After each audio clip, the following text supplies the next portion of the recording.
Good evening, restless souls, and welcome back to Myth of the Blood Moon. Before we step into the snow-covered forest and meet the thing that wears winter like a crown, let me start with the truth that most modern people never have to face. Freezing to death doesn't begin with cold. It begins with shivering, your body's last desperate engine, shaking you so hard your teeth can chatter like they'll crack. You burn through energy fast, trying to protect that one fragile number that keeps you human. Then the shivering stops. Not because you're safe, but because your body has given up on saving your hands and feet. Blood retreats inward. Fingers and toes go numb. Thought turns sluggish. Names, places, reasons, everything starts slipping. And then comes the cruelest trick of all. You feel warm. It's a lie. A final, deadly comfort. Blood vessels near the skin open, warmth rushes outward, and people do something rescuers still find hard to believe. They start taking off their clothes. Paradoxical undressing. The body's last betrayal. After that, all you want is sleep. Just a moment. Just close your eyes, and you don't wake up. For thousands of years, winter killed like this, quietly,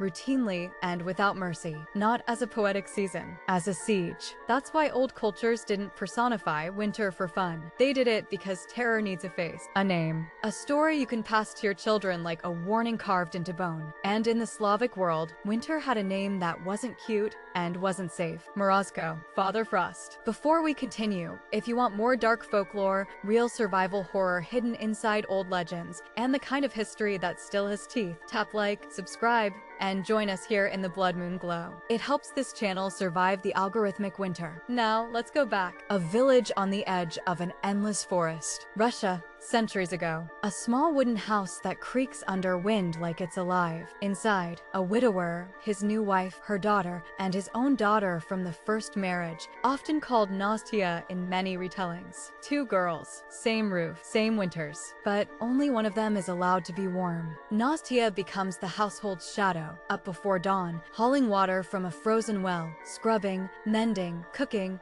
working until her fingers split and bleed. And she learns the first rule of survival under cruelty. Don't complain, because complaints don't bring comfort. They bring punishment. Meanwhile, the stepmother's daughter, spoiled, protected, always closest to the fire, grows up believing the world exists to serve her. Comfort is her birthright. Discomfort is an insult. And the father? He's not a monster in the dramatic way. He's worse in a quieter way. He's weak. He avoids conflict the way some people avoid flames. He lets things happen, tells himself it isn't his fault, and calls that innocence. When winter tightens its grip and resources feel scarce, the stepmother's resentments harden into a plan. She whispers into the father's ear, day after day, until the idea feels reasonable. Take the girl into the forest. Leave her there. Let the cold handle the rest. And the father agrees, because arguing would be hard. Because saying no would cost him comfort. Because some people will sacrifice anything, even blood, to keep peace in their own bed. The clearing. Before dawn, he wakes 𝘺𝘺𝘢 and speaks gently, like this is normal. She doesn't ask questions. She knows what questions cost. She puts on her thin, patched coat, more thread than fabric, and follows him into darkness. The sleigh rides deep into the trees, past landmarks, past hope, into a silence so vast it feels like the world has ended. Then he stops. A clearing. One tree. Nothing else. Wait here, he says.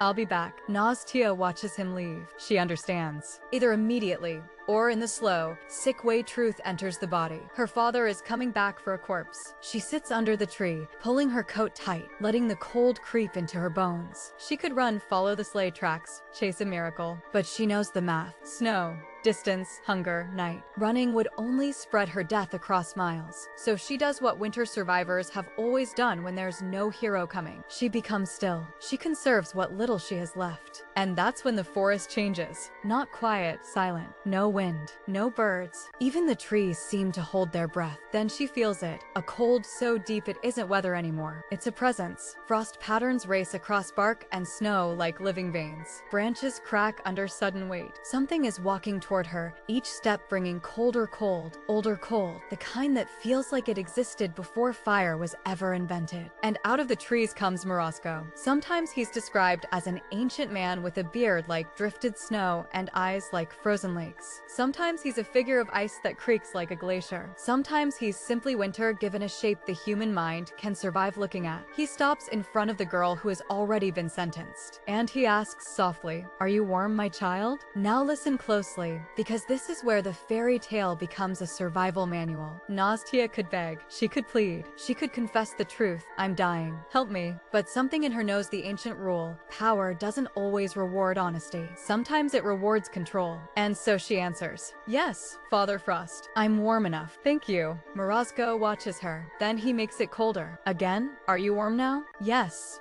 Warm enough. Colder still. Again. 3 times the question. 3 times the same answer. Her lips blue, her breath burning her lungs like glass, her body failing, and still she does not break. She does not bargain. She does not waste heat on panic. She endures. And Morozko stops. The wind dies. The forest exhales. And beside her, impossibly, appear thick furs, real warmth, and a chest heavy with treasure. Gold, silver, jewels, the kind of wealth that could rewrite a life. You answered well, he says. Go home. Live. And he vanishes into the trees, taking the unnatural cold with him. Nastya survives the night wrapped in furs, alone with something colder than frostbite, the knowledge that her father tried to kill her. Morning comes. The sleigh returns. Her father approaches, expecting a body. He sees her alive. And here is the detail that makes this story truly rotten. He doesn't apologize. He doesn't weep. He doesn't collapse in relief. He looks at the treasure. Greed replaces guilt like a mask snapping into place. We should go home, he says. The second girl. When the stepmother sees Nastya alive and wealthy, she doesn't fear the miracle. She doesn't wonder what price was paid. She sees only opportunity. If the forest gave her that, she thinks, imagine what it will give my daughter. So the next day, she sends her own child to the same clearing wrapped in borrowed furs, carrying food, carrying expectation like armor. Morozko arrives at dusk again and asks the same question. Are you warm, my child? And the spoiled girl snaps back, angry, entitled, offended by discomfort. Of course I'm not warm. Fix it. Morozko makes it colder. She complains louder. Colder. She curses. Colder still. She never understands the test because her whole life has taught her the opposite lesson, that tantrums summon rescue, that the world bends, that someone will always make it comfortable. But winter does not bend. Morozko leaves. And this time, the killing cold stays. Shivering, numbness, confusion, the false warmth, the urge to sleep. The girl dies under the tree, frozen in outrage, as if even death is unacceptable. No treasure, no miracle, just a body, the real monster. People love to argue whether Morozko is hero or villain. But if you stare at this story long enough, you see the sharp truth. Morozko is winter. Winter is unfair, but it's consistent. The human evil is Messier. The stepmother is cruel, yes, but the father, he's the kind of evil that hides in plain sight. The kind that says, I didn't do it, while enabling everything. The kind that chooses the easiest path, even when the easiest path goes straight through someone else's grave. And Nastya? Her virtue is complicated, because the skill that saves her, silence. Composure, pleasing answers while suffering, looks a lot like the survival tactics of someone who's been trained by abuse. Fairy tales often end at survival.